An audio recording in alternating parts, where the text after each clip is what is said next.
With approximately 30,000 thirsty miners and supporters on the Lachlan goldfields in the early 1860s, there was certainly a need for shanties and hotels. With already over 60 inns and hotels in the town and nearly 50 more in the surrounding district, in 1861 Butchart and Constable opened an additional one, the Albion Hotel.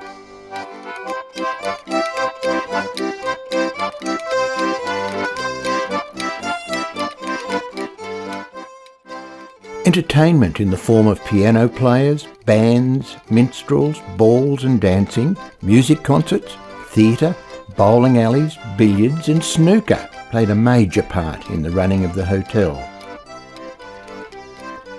It was noted in the local media that Butchart's and Constable's Albion Hotel with its adjacent Theatre Royal were splendid places. The theatre was of beautiful pine and inside calico with some of the best scene work in town. There were nice dress circles, front and back seats. In one corner of the bottom part of the theatre was a bar, where the audience could go and get a drink when they wished. It is said that the Albion had the greatest ever bar trade in any part of Australasia while the Great Rush lasted in Forbes, about 3 years. World-famous singer Miss Joey Guggenheim stayed at the Albion and appeared in the theatre. She also later married Mr. Constable, one of the partners in the venture.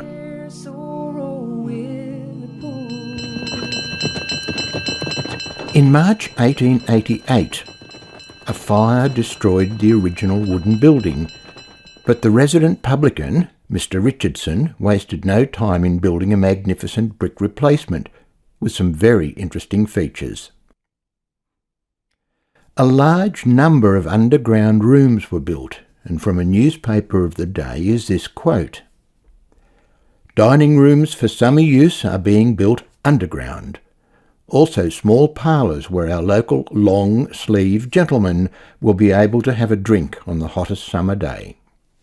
The Albion Hotel became one of the most prestigious establishments in New South Wales.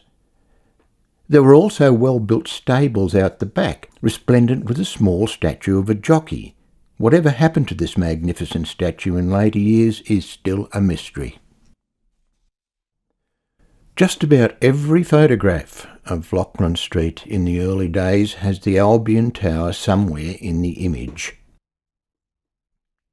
This tower was reputedly an observation post for incoming coaches, and someone would sound a bugle from there when one of the coaches was spotted.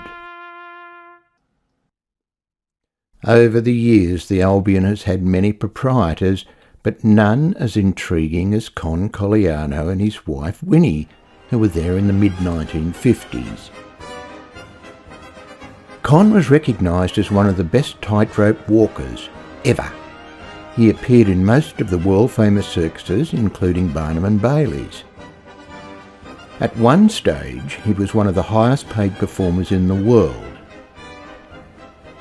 However, Con and Winnie did not make very good publicans. This story is from Winnie's brother, who visited them at the pub. "I went up there and the place was packed, absolutely packed. But Winnie was playing the ukulele one moment and the piano the next, and everyone was singing. Everybody was living it up, and no one was selling any beer.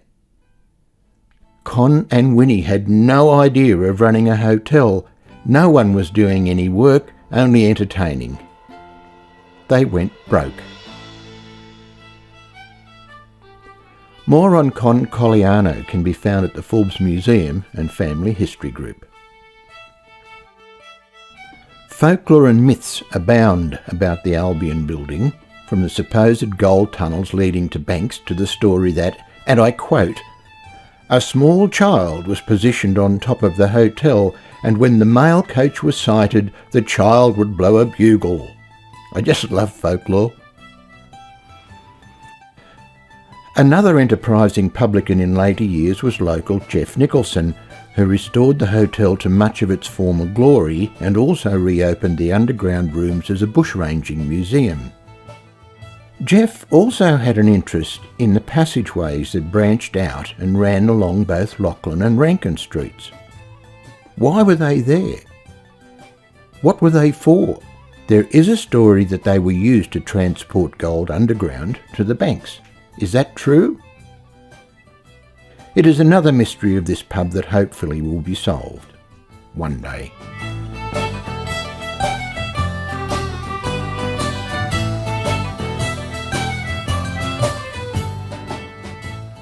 In February 2009, fire once again engulfed the building, this time destroying the building completely.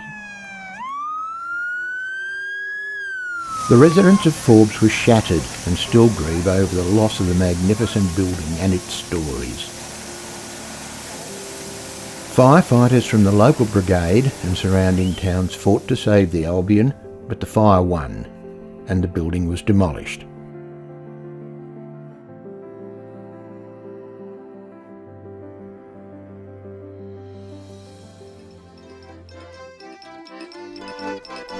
Out of the ashes has risen a park to celebrate the artwork of Forbes, and it is part of the Forbes Sculpture Trail.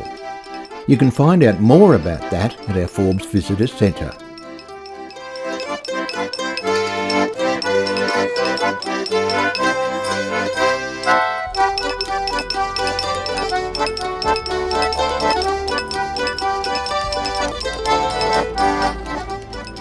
So when you stand in our Albion Park, please take time to reflect on the building, the people, and the rich stories that are part of this heritage area.